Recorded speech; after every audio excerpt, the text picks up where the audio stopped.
नमस्कार, बहुत स्वागत है आप सभी का। मैं हूं आपके साथ ज्योति यादव। चलिए बुलेटिन की शुरुआत करते हैं। राज्यपाल हरिभाऊ बागड़े ने गुरुवार को महाराष्ट्र के फुलंब्री में श्री संत सातवा माली ग्रामीण महाविद्यालय में पीएम उषा योजना के अंतर्गत निर्मित होने वाले महिला छात्रावास, ग्रंथालय और सभागृह निर्माण के भूमि पूजन समारोह में भाग लिया है। उन्होंने इससे पहले भूमि पूजन करते हुए इन भवनों के निर्माण में गुणवत्ता का ध्यान रखने पर जोर दिया। उन्होंने गांव में उच्च शिक्षा के प्रभावी प्रसार के साथ वहां आधारभूत सुविधाओं को महत्वपूर्ण बताया। तो महाराष्ट्र में देखिए, आपको बताते चले कि राज्यपाल हरिभाऊ बागड़े जो है यहां पर पहुंचे और उन्होंने प्रतिभाग किया है। भवनों के निर्माण में गुणवत्ता का ख्याल रखें, इस दौरान उन्होंने ये निर्देश दिया, ये बातें कही कि जो भवन है उनके जो निर्माण के जो कार्य हैं, जो गुणवत्ता है उसके ऊपर ध्यान रखने के लिए यहां पर उन्होंने कहा है।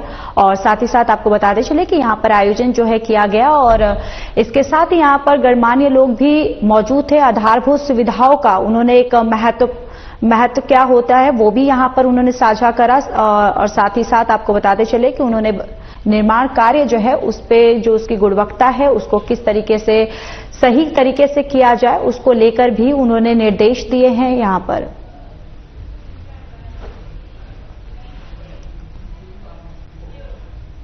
तो वहीं मुख्यमंत्री भजनलाल शर्मा ने विधानसभा में कई दिन से चले आ रहे गतिरोध के समाप्त होने के बाद गुरुवार को सदन में अपने वक्तव्य में कहा है कि जब हम सभी सदस्य सदन में चर्चा करते हैं और वाद विवाद होता है तो कई बातें ऐसी भी निकल जाती हैं जो हम कहना नहीं चाहते, लेकिन उसके लिए सदन बाधित होना उचित नहीं है। उन्होंने कहा कि हम चाहे पक्ष हो या प्रतिपक्ष के सदस्य हो, राजस्थान की जनता को हम सभी से बहुत बड़ी उम्मीद है। जनप्रतिनिधि के प्रति जनता के मन में जो सम्मान और समर्पण का भाव होता है उसका अगर ध्यान रखेंगे तो मेरा और तेरा का फर्क जो है वो खत्म हो जाएगा। वहीं सीएम शर्मा ने कहा कि प्रदेश की 8 करोड़ जनता का ध्यान रखते हुए विकसित और उत्कृष्ट राजस्थान बनाने के लिए सत्ता पक्ष और प्रतिपक्ष को साथ मिलकर आगे बढ़ना होगा। उन्होंने कहा कि सदन की मर्यादा कैसे रहे ये सुनिश्चित करना सत्ता पक्ष और विपक्ष दोनों के सदस्यों की जिम्मेदारी है। तो देखिए, विकसित राजस्थान बनाने के लिए यहां पर एकजुट हो, यहां पर मुख्यमंत्री भजनलाल शर्मा के द्वारा यहां पर बोला गया है। उन्होंने कहा है कि पक्ष और विपक्ष दोनों को साथ में मिलकर चलना होगा, तभी राजस्थान की जो विकास है वो यहां पर हो सकती है। और साथ ही साथ उन्होंने कहा है कि जो प्रयास है सदन को किस तरीके से सही ढंग से चलाया जाए उस पर भी उन्होंने जोर दिया। उन्होंने कहा कि पक्ष और विपक्ष दोनों ही मिलकर अगर काम करे तो सदन जो है उसमें भी हम तेरा और मेरा ना करके एक साथ जुटकर यहां पर काम जो है वो सदन में हम करें।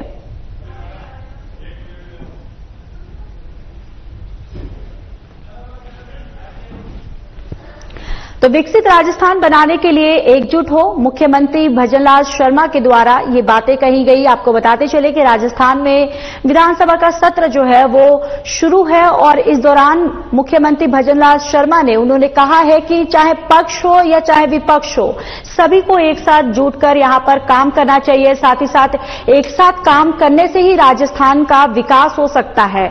उन्होंने ये कहा है कि जिस तरीके से हमें राजस्थान को विकास की गति पे लेके चलना है और राजस्थान विकास हो उसको लेकर यहां पर पूरी तरह से हमें मिलकर साथ चलना होगा, मिलकर काम करना होगा, जिसको लेकर उन्होंने यहां पर कहा है। और साथ ही साथ आपको बताते चले उन्होंने कहा है कि प्रयासों से सदन जो है वो गतिरोध ना टूटे और राजस्थान का विकास सुनिश्चित हो।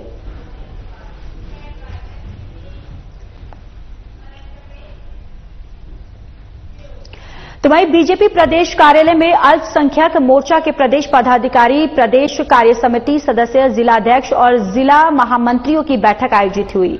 बैठक में बतौर मुख्य अतिथि बीजेपी के नवनिर्वाचित प्रदेशाध्यक्ष और राज्यसभा सांसद मदन राठौड़ रहे। इस मौके पर मोर्चा प्रदेश अध्यक्ष हामिद खान मेवाती और पदाधिकारियों ने मदन राठौड़ का गर्मजोशी से स्वागत किया। इस मौके पर मोर्चा के प्रदेशाध्यक्ष हामिद खान मेवाती ने अपने कार्यकाल की उपलब्धियों को पार्टी कार्यकर्ताओं के सामने रखा और आगामी कार्यक्रमों के बारे में विस्तृत से जानकारी दी और प्रदेशाध्यक्ष को विश्वास दिलाया कि अल्पसंख्यक मोर्चा हर कदम पर कंधे से कंधा मिलाकर पार्टी के दायित्वों का निर्वहन करेगा। साथ ही मदन राठौड़ ने कहा कि कांग्रेस ने हमेशा अल्पसंख्यकों को वोट बैंक के लिए उपयोग किया है।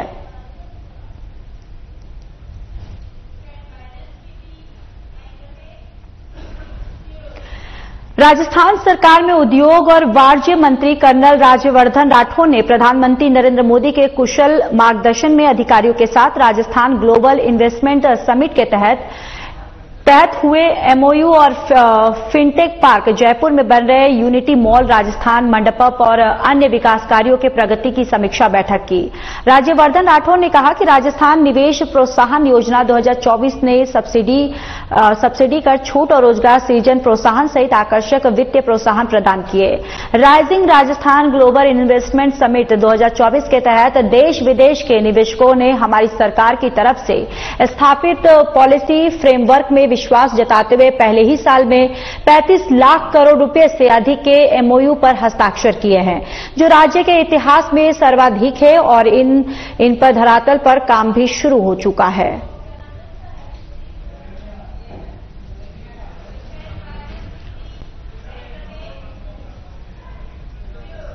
चलिए अब खबरों में आगे बढ़ेंगे। विधानसभा अध्यक्ष वासुदेव देवनानी ने अजमेर उत्तर विधानसभा क्षेत्र को करोड़ों रुपए के विकास कार्यों की सौगात दी।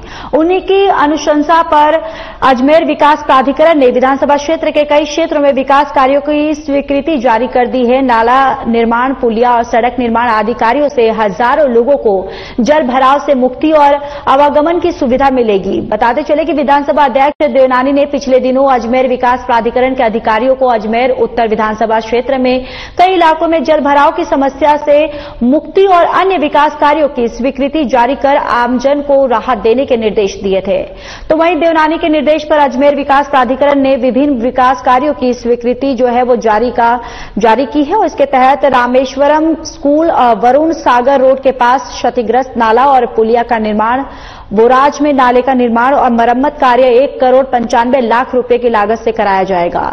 इसी तरह पंचशील नगर में स्टीफन स्कूल के पीछे से कांजी हाउस तक नाले का निर्माण कार्य 1 करोड़ 72 लाख रुपए की लागत से करवाया जाएगा।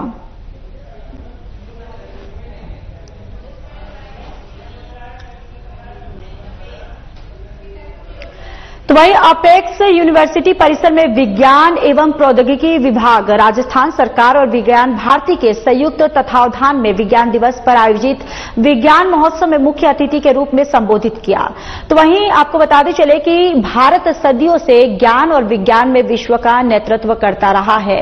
उन्होंने महाभारत और रामायण के उदाहरणों से भारतीय विज्ञान की समृद्धि को उजागर किया। मंत्री दिलावर ने बताया कि भारत ने दुनिया को शून्य की महत्वपूर्ण खोज दी और आज चंद्रमा के दक्षिणी ध्रुव पर सैटेलाइट भेजने वाला पहला देश भी भारत है। उन्होंने व्यंग करते हुए कहा कि अब अंग्रेज भारत आए तो हमारी जलेबी और कृषि तकनीकों को देखकर हैरान थे। मंत्री ने युवाओं को विज्ञान के क्षेत्र में नए कीर्तिमान स्थापित करने और आने वाली पीढ़ियों को प्रेरित करने का आह्वान किया। कार्यक्रम की शुरुआत मां सरस्वती के समक्ष दीप प्रज्वलन से हुई। इस अवसर पर doctor Nagendra Sharma, professor Somdev Shantanu, professor Ashutosh Sharma और वी सरवण कुमार ने भी संबोधित किया है।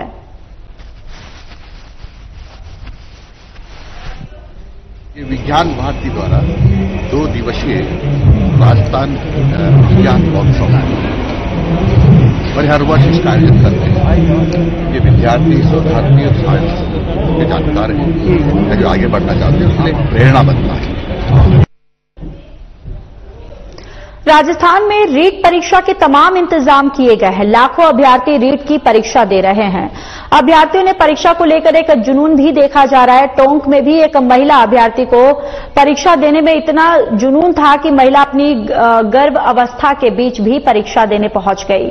मालपुरा के बागड़ी निवासी गर्भवती महिला अभ्यर्थी प्रियंका चौधरी का परीक्षा सेंटर में भी टोंक के बरौनी के राजकीय उच्च माध्यमिक विद्यालय था। परीक्षा के दौरान अचानक से महिला अभ्यर्थी प्रियंका को लेबर पेन शुरू हो गया।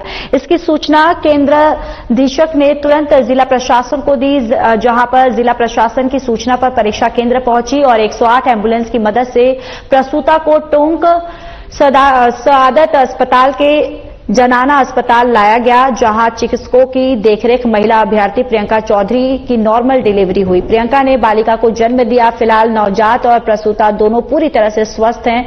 दोनों को जनाना अस्पताल के वार्ड में एडमिट करवाया गया है। फिलहाल बेटी के जन्म के बाद मां और पिता दोनों खुश तो हैं, लेकिन उन्हें थोड़ा मलाल भी है कि उनकी पत्नी रीट परीक्षा का पूरा पेपर सॉल्व नहीं कर पाई।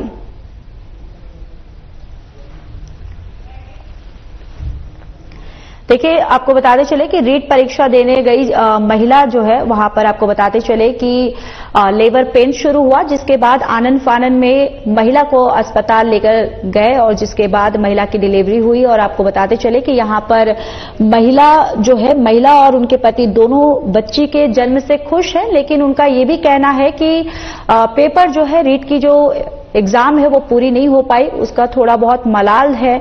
और साथ ही साथ आपको बताते चले कि यहां पर महिला और बच्चा जो है वो दोनों ही स्वस्थ हैं।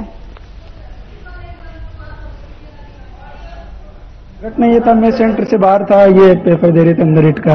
अचानक मेरे पास समथिंग 12:05 पर कॉल आया कि थोड़ी दिक्कत है। तो फिर हम अंदर पहुंचे तो उन्होंने 108 बुला ली। उनसे डीएम कलेक्टर साहिबा से भी उन्होंने लिया परमिशन लेकर के, फिर यहाँ रेफर कर दिया उन्होंने। और हम सकुशल पहुंच गए यहाँ पर और लक्ष्मी का आगमन हुआ हमारे घर पर। बहुत खुशी की बात है ये। सकुशल है दोनों? बिल्कुल, दोनों सकुशल है। कहाँ से आए थे? हम आए लांबारी सिंह के पास में बागड़ी है, मालपुरा ब्लॉक से। Government senior secondary school Barauni के पास है। चलिए खबरों में आगे बढ़ते हैं। जयपुर के जोरावर सिंह गेट स्थित राष्ट्रीय आयुर्वेद संस्थान के पंचकर्म विभाग द्वारा स्वास्थ्य रक्षार्थ और वांछित वमन कर्म शिविर का शुभारंभ किया गया। आमजन के बेहतर स्वास्थ्य और कफ दोष से जनित बीमारियों से बचाव के लिए निःशुल्क शिविर राष्ट्रीय आयुर्वेद संस्थान के पंचकर्म विभाग की तरफ से 28 फरवरी से 27 मार्च तक ये शिविर लगाया जाएगा। शिविर का उद्घाटन राष्ट्रीय आयुर्वेद संस्थान के कुलपति प्रोफेसर संजीव शर्मा ने किया। उन्होंने बताया कि आयुर्वेद के माध्यम से आमजन के बेहतर स्वास्थ्य के लिए मौसम परिवर्तन से जनित रोगों की रोकथाम और उससे बचाव के लिए राष्ट्रीय आयुर्वेद संस्थान द्वारा समय समय पर कई कार्यक्रमों और गतिविधियों को निःशुल्क जाता है। और राष्ट्रीय आयुर्वेद संस्थान के पंचकर्म विभाग द्वारा बेहतर स्वास्थ्य के लिए ऋतु शोधन कार्यक्रम के अंतर्गत समय समय पर वमन और विरचन रक्त मोक्षण के साथ अन्य शिविरों का सफल आयोजन किया जाता है।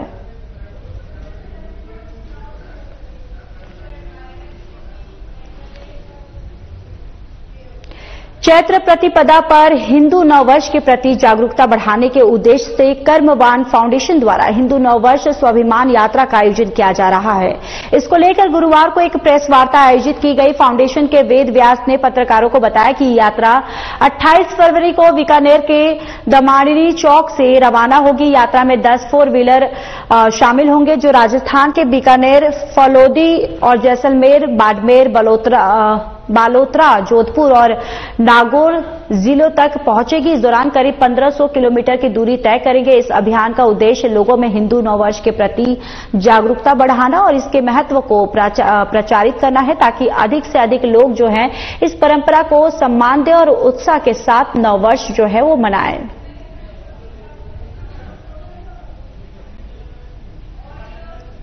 हनुमान फाउंडेशन के तत्वाधान में हिंदू नववर्ष हमारा स्वाभिमान यात्रा निकाली जा रही है, जो 28 तारीख को कल बीकानेर से दमानी चौक से रवाना होगी और पश्चिमी राजस्थान के 7 जिलों में यह यात्रा घूमेगी। और यात्रा का मुख्य उद्देश्य एक ही है, हिंदू नववर्ष वैसे ही मनाया जाए जैसे 31st सेलिब्रेट किया जाता है।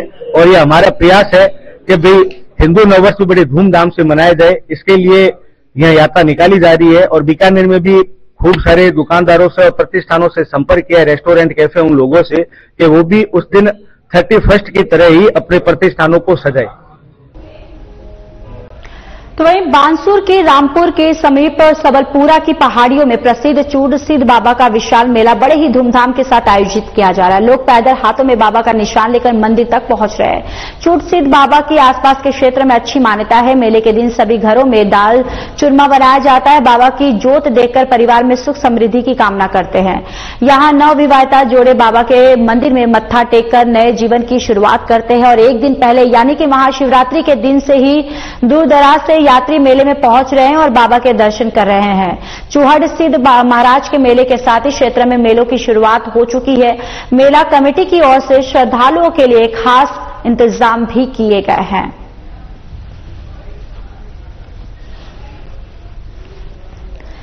तो देखिए, यहां पर महाशिवरात्रि के साथ ही यहां पर मेले की शुरुआत हो गई है, जिसके बाद यहां बड़ी संख्या में श्रद्धालु जो है वो पहुंच रहे हैं। और आपको बताते चले कि बानसूर से ये खबर है और आप ये तस्वीरों में भी देख सकते हैं कि यहां पर भारी तादाद में जो श्रद्धालु है पहुंचे हैं और हाथों में ध्वज का जो निशान है वो भी लेकर यहां पर श्रद्धालु पहुंचे हैं और निशान लेकर मंदिर पहुंचे श्रद्धालु यहां पर दर्शन अर्चना पूजा करते हुए दिखाई दे रहे हैं। और आपको ये भी दिखाते चले कि जो बड़ी मात्रा में यहां श्रद्धालु जो है पहुंचे हैं और साथ ही साथ पूजा करते हुए नजर आ रहे हैं।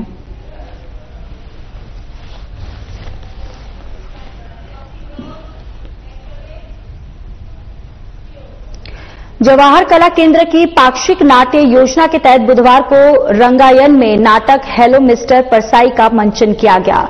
ये नाटक प्रसिद्ध व्यंग्यकार हरिशंकर परसाई की 3 प्रमुख कहानियों साहब महत्वाकांक्षी, इंस्पेक्टर राम सिंह की ट्रेनिंग और राम भरोसे का इलाज पर आधारित था। नाटक की शुरुआत एक किताब से होती है जिसमें से किरदार बाहर आते हैं और मिस्टर परसाई से संवाद करते हैं। इन किरदारों का कहना है कि उनके बारे में जो किताबों में लिखा गया है वो कभी हुआ ही नहीं। वे परसाई से विद्रोह करते हैं क्योंकि उन्होंने समाज को बदलने की जो कल्पना की थी वो पूरी नहीं हो पाई है। सुरेश आचार्य द्वारा निर्देशित इस नाटक में सामाजिक और राजनीतिक मुद्दों पर व्यंग किया गया था। ये नाटक दर्शकों के बीच साहित्य और समाज के बीच संबंधों को उजागर करता है। नाटक में मंच पर कलाकारों में मालू सिंह राठौर, रमेश शर्मा, प्रहलाद सिंह, राज पुरोहित, सुरेश आचार्य, प्रियंका आर्य, प्रतीक कुमार, प्रजापत, राहुल, ऋषि देव, मोहित शर्मा और अभिषेक शर्मा शामिल रहे। अगले दिन गुरुवार को स्वदेश दीपक द्वारा लिखित नाटक कोर्ट मार्शल का मंचन अखिलेश नारायण के निर्देशन में किया जाएगा। जवाहर कला केंद्र जयपुर में नाटक मिस्टर परसाई का मंचन हुआ और हमारी पूरी टीम ने मिलकर उस नाटक का निर्माण किया है। और हरिशंकर परसाई जी जो भारत के विख्यात व्यंग्यकार हैं, उनकी 3 कहानियों के आधारित है ये नाटक और उनके अन्य नाटकों से भी कुछ हमने डायलॉग्सों को इस नाटक में समाहित किया है। और बेसिकली हरिशंकर परसाई की लगभग 50-60 कहानियां पढ़ने के बाद जो एक स्केच बना इस नाटक को लेकर, तो उसी के इस तीनों कहानियों को गूंथा गया है। और कहीं ना कहीं दूसरी कहानियों में ऐसा लगा मुझे हरिशंकर परसाई जी के जो अंदर का द्वंद या उनके अंदर जो गुस्सा है या जो रोष है वो मुझे दूसरी कहानियों में नजर आया। तो मैं उस गुस्से को भी इस नाटक में मैंने दिखाने का प्रयास किया है। और कहीं ना कहीं मुझे ये भी लगता है कि शायद वो जो हरिशंकर परसाई जी का जो रोष है, गुस्सा है, वो कहीं ना कहीं एज ए निर्माता मेरा भी कुछ प्रकाश आ ही जाता है। तो वहीं बानसूर की बास दयाल थाना पुलिस ने कार्रवाई करते हुए मांडली नदी के पास खड़ी गाड़ी से अवैध बरामद किए हैं। इस दौरान आरोपी अंधेरे का फायदा उठाकर मौके से फरार हो गया। पुलिस ने कार से पिस्टल और जिंदा कारतूस बरामद किया है। बताते चले कि आरोपी प्रदीप गुर्जर कोटपुतली इलाके का रहने वाला है और थाने का हिस्ट्री शीटर है। उसके खिलाफ कई पुलिस थानों में 24 मामले दर्ज है। पुलिस ने बताया कि जिले में अवैध हथियार रखने वाले और अपराधियों के खिलाफ विशेष अभियान चलाया हुआ है। अभियान के तहत पुलिस नियमित गश्त और नाकाबंदी कर रही है और इस दौरान पुलिस को मांडली नदी के पास एक कार की तलाशी ली तो उसमें पिस्टल और कारतूस मिला। इस पर पुलिस ने कार जब्त कर ली है और मामला दर्ज कर जांच शुरू कर दिया है। तो देखिए मांडली यहां पर पुलिस को एक बड़ी सफलता जो है हाथ लगी है। आपको बताते चले कि आरोपियों को पुलिस ने गिरफ्तार किया है और उनके पास से पिस्टल और जिंदा कारतूस जो है पुलिस ने बरामद कर लिया है। और आपको ये भी बताते चले कि पुलिस आरोपी जो है वो अंधेरे का फायदा जो आरोपी हैं वो अंधेरे का फायदा उठाकर भागने की कोशिश कर रहे थे, जिसके बाद पुलिस जो है वो गश्त करने के दौरान उसे शक हुआ, जिसके बाद धरपकड़ की गई और यहां पर आरोपियों की गिरफ्तारी हो गई है। और साथ ही साथ यहां पर पुलिस को आरोपियों के पास से पिस्टल और जिंदा कारतूस जो है वो भी बरामद किया गया है और अब आगे की जो भी कार्रवाई है उसको अमल की जाएगी।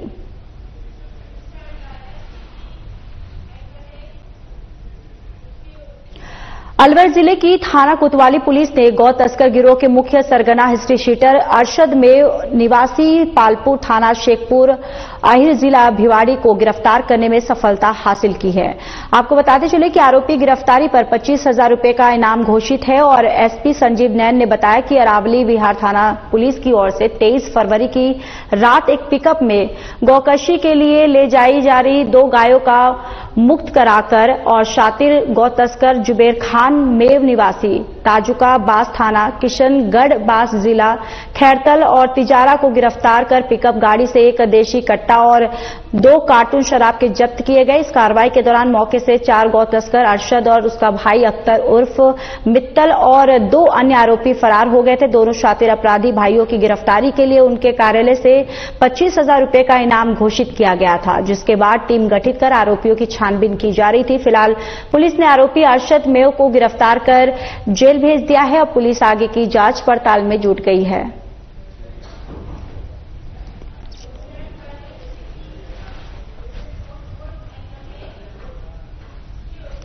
तो वहीं राजगढ़ कस्बे में एक ट्रेलर चालक ने शराब के नशे में हाई वोल्टेज ड्रामा कर दिया है। आपको बताते चले कि ट्रेलर चालक ने तेज और लापरवाही चलाते हुए कस्बे के टहला बाईपास पहुंचा, जहां उसे ग्रामीणों ने रोक लिया और ट्रेलर को खड़ा करवा लिया।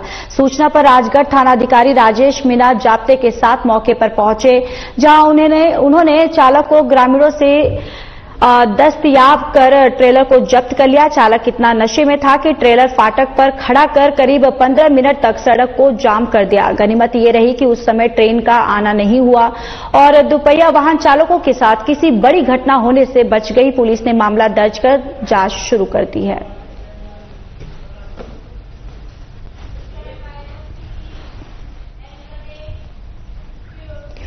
खबर हनुमानगढ़ से, जहां जिला कलेक्टर कानाराम ने हनुमानगढ़ पंचायत समिति और नगर परिषद कार्यालय का औचक निरीक्षण किया। इस दौरान उन्होंने कार्यालय की सभी शाखाओं का अवलोकन करते हुए रिकॉर्ड को जांचा और टाउन पंचायत समिति में विशेष रूप से स्थापना, संपर्क एवं शिकायत विधि सहित पंचायत शाखा का निरीक्षण किया। मनरेगा शाखा का निरीक्षण करते हुए जिला कलेक्टर ने NMMS पोर्टल पर ऑनलाइन उपस्थिति चेक करने सहित निरीक्षण करने के निर्देश दिए। हनुमानगढ़ नगर परिषद के निरीक्षण दौरान रिकॉर्ड रूम में सीसीटीवी कैमरे लगाने और फायर सिस्टम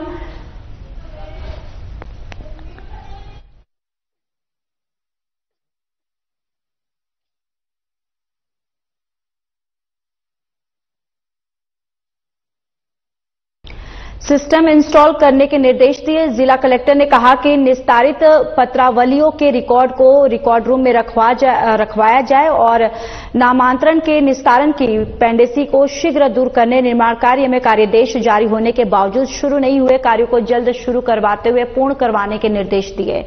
इस मौके पर हनुमानगढ़ नगर परिषद आयुक्त सुरेंद्र कुमार यादव, हनुमानगढ़ विकास अधिकारी राजीव यादव, एडीओ रामेश्वर लाल, अशोक वर्मा और कमल सिंह शेखावत मौजूद रहे।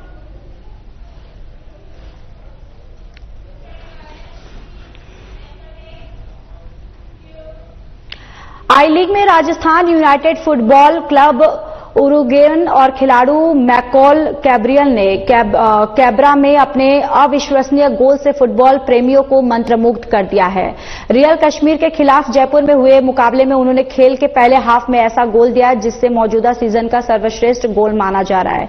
और आपको बताते चले, खिलाड़ी के पास को चेस्ट से नियंत्रित किया और शानदार संतुलन के साथ रिवर्स शॉट लगाकर गेंद को सीधे जाल में डाल दिया। ये गोल इतना बेहतरीन था कि विपक्षी गोलकीपर और खिलाड़ियों को भी प्रभ कर दिया है और कमेंटेटरों ने इसे आई लीग की सीजन का सबसे सर्वश्रेष्ठ गोल बताया, जबकि सोशल मीडिया पर यह तेजी से वायरल हो गया है और इंस्टाग्राम पर इस गोल के मीम्स है वो भी बनाए जा रहे हैं और लोग इसकी तुलना दिग्गज फुटबॉलर क्रिस्टियानो रोनाल्डो के गोल से कर रहे हैं। फुटबॉल प्रेमियों ने इसे वर्ल्ड क्लास गोल की संज्ञा दी है।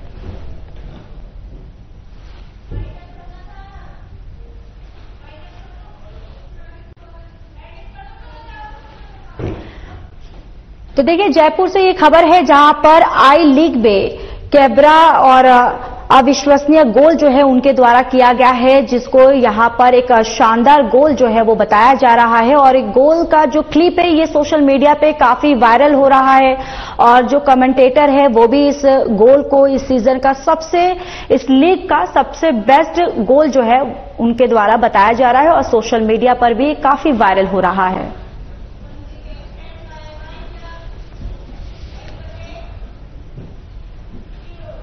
चलिए, इस बुलेटिन में इतना ही। बाकी देश और दुनिया की तमाम बड़ी खबरों के लिए जुड़े रहिए हमारे साथ। नमस्कार।